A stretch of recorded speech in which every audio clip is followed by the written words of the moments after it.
चलो बच्चों, let's read the question. Question is the particle is resting over a smooth horizontal floor. At t is equals to 0, horizontal force starts acting on it. Magnitude of force increases with time according to law F is equals to alpha t, where alpha is a positive constant. From the figure, which of the following statements are correct? Where F is equals to m into dv by dt. Curve 1 can be plot of acceleration against time. B curve 2 can be plot of velocity against time.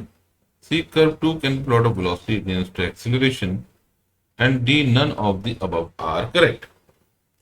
अब यहां हम देख सकते हैं force की value है alpha into T और F की वैल्यू है M into D V by D T which is equal to alpha into T. यानी हम बोल सकते हैं M into D V is equal to alpha into T D T.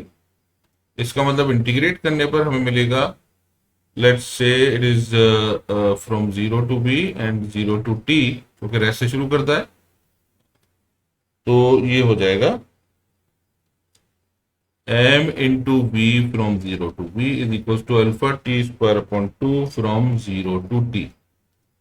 ये हो जाएगा m into v is equals to 1 by 2 alpha t square, यानी v is proportional to t square। तो हम यहां देख सकते हैं, अगर हम इसको डिफरेंशिएट करेंगे तो ये हो जाएगा dv by dt is proportional to t, यानी acceleration is proportional to t।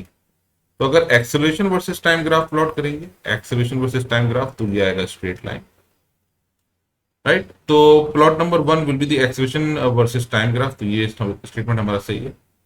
Curve 2 can be the plot of velocity against time, तो ये स्टेटमेंट हमारा गलत है, ये स्टेटमेंट सही है।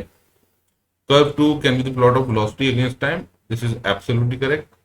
Curve 1 can be the plot of velocity against acceleration, तो वेलोसिटी अगेंस्ट एक्सेलरेशन के लिए हम क्या करेंगे, acceleration is proportional to T, इसका मतलब v is proportional to a square.